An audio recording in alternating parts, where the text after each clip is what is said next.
Tam fam. We are talking to so many incredible people, and there's a new groundbreaking memoir that is out now, and it will likely stir a conversation again in the world of sports when it comes to how people identify and how they are able to claim and discuss their own identity. My next guest was living his dreams as a defensive end for the Dallas Cowboys and Tampa Bay Buccaneers. He was also carrying a secret. And when he shared it in a shocking essay for ESPN 4 years ago, he made NFL history and headlines. R.K. Russell became the first active NFL player to openly identify as bisexual, opening the door for others to follow. Now, almost 4 years later, he's sharing even more of his life-changing journey in his new intimate memoir. It's called The Yards Between Us. In fact, actress Gabrielle Union, a friend of the Tam Fam, calls the book a lifeline. Tam Fam, please welcome NFL veteran and author R.K. Russell.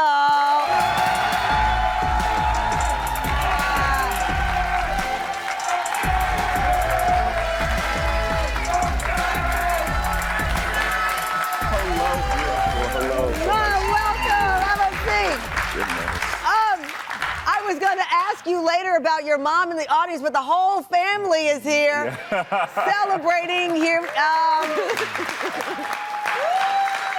I love that. First of all, we are always honored when people bring their families to the show with them, but certainly knowing the journey that you've had with your mom. You were nervous about giving her the book? A little nervous, you know, but we're best friends, so I knew everything that was in the book we had already gone through. We're in a great place now. As you see, she's here with me But you wanted her to get the hard copy in her hands. Yes. You didn't let her see the manuscript. No.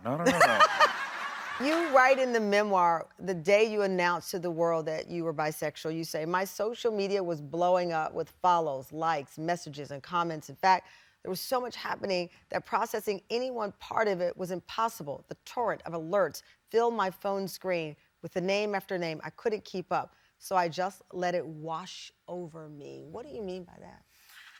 For so long, being in the closet and holding the secret and harboring it, whether it be in sports, whether it be as a black man in America, whether it just be as a bisexual man, where that identity and that sexuality is often erased or misunderstood, a lot of that time I felt like I was drowning. I felt underwater.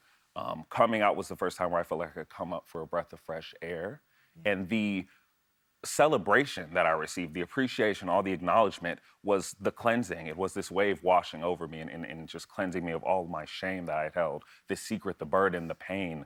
And it was an experience where I just kind of had to let it happen to me. I couldn't control it. I couldn't stop it. I had to just be in that moment. I always wonder why now, the timing of a memoir now versus even a year after that. What did you need to experience over that time? Yeah, I needed to live my life as an out bisexual man first, to becoming your true self, to unlearning things that society has taught you, to embracing, for me, a life outside of football and a life rooted in love, joy, and truth. So it was important for me to stay in that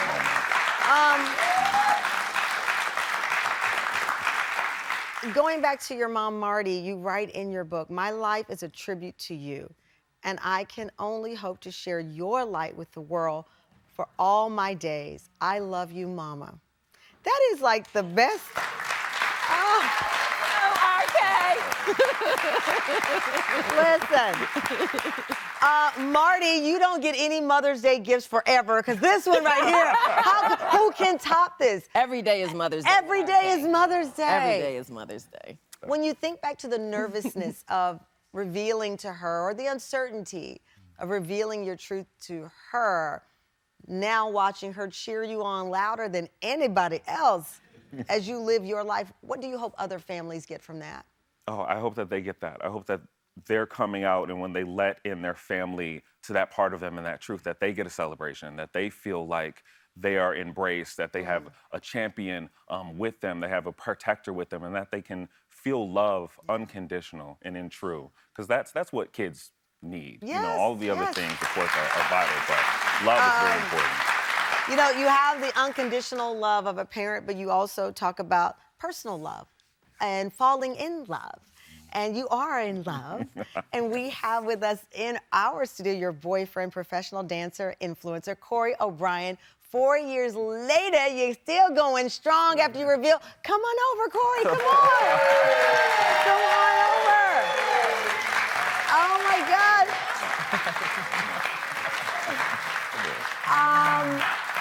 watching him write this book, I mean, because I will not be writing a memoir for a very long time because I meet people who write them, and it just, your soul is bare. It's therapy. It's also triggering. You have to relive things, but you also, in this book, see his triumph, his resilience. What was it like watching him write this? It was emotional. Watching him relive everything, but being along like his side the whole entire time, I watched him go through so many different types of emotions.